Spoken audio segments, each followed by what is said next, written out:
This is Mark Bell from supertraining.tv, Super Training Gym, the strongest gym in the West. I have two questions to blow through here today for the Powered Project, and the first one is coming in from a guy who's got a question about the floor press. He said he has no clue on what I'm talking about because I forgot to include who invented it, why they invented it, and where they invented it. Well, to reiterate, the floor press was invented by Dr. Floor in 1964 when he couldn't get into his favorite store. So there you go. Dr. Floor, 1964, when he couldn't get into his favorite store, he was forced to do some floor presses, and thus now he lives in infamy. So next up, the other question we have is from a guy named Hunter Hernandez, who goes on to say that he wants to know how to build up tendon strength. He's kind of worried that he may get super duper duper duper duper strong and he may blow something off. Well, that is pretty common. You do see that happen when guys start to build a lot of strength, end up with a pec tear or something like that. I don't know a ton about this particular question in terms of actually, building up the tendon strength versus building up the muscle strength. But just from what Louis Simmons has told me and shared with me in the past is that you're going to want to do high repetitions.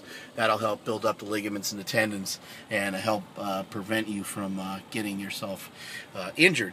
So when he says high repetitions, he's talking about ultra high reps, 30 to 50 repetitions, doing dumbbell presses for time.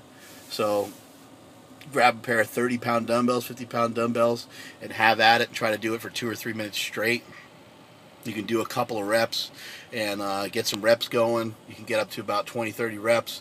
Once you get up to there, you can perform one rep every few seconds. You can kind of rest the bottom, rest the top. There's really nowhere to hide after a while, and it just becomes rather excruciating. You can do the same thing with push-ups. You do the same thing with bench press. Use your head. Try to figure it out for yourself. Try to find exercises that you like and just apply that to it. The reverse band bench press is a good way to do it.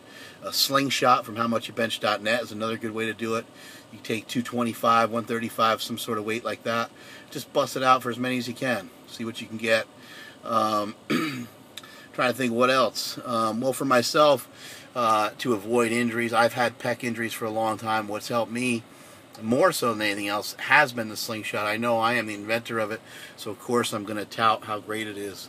You mentioned that you bought one, so congratulations on buying the best thing since the lifting belt. You're going to enjoy the slingshot a lot. You said you bought the Mad Dog. I would encourage you to take about 75 to 80% of your max and perform high repetitions after you do your heavier work.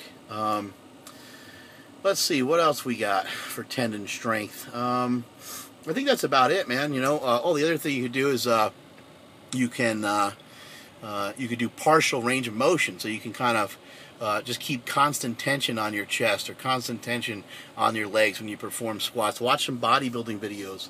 Watch Ronnie Coleman do his bench presses. Watch Ronnie Coleman do his dumbbell bench press. Watch Ronnie Coleman do squats, those types of things. Jay Cutler, those kind of guys come to mind. Those guys build a tremendous base, and although a lot of bodybuilders do get hurt, it's usually because they're inexperienced and they're drying out for contests, and they're trying to train too heavy and too hard and too often with no calories in their body. So that's kind of why they get hurt more so than anything. Has less to do with their training methods than it does to do with their diet. But Stan Efferding is another guy who just had unbelievable tendon strength and just muscle strength, and obviously his central nervous system is in tune with what he's doing as well. But to see that guy do a deadlift with his arms bent would lead me to believe that he's got some incredibly strong anchors in those elbows and biceps and things like that. I think that's pretty much it, dude. Hopefully that helps you in your quest to build up enormous tendons. And that is it from supertraining.tv. Later.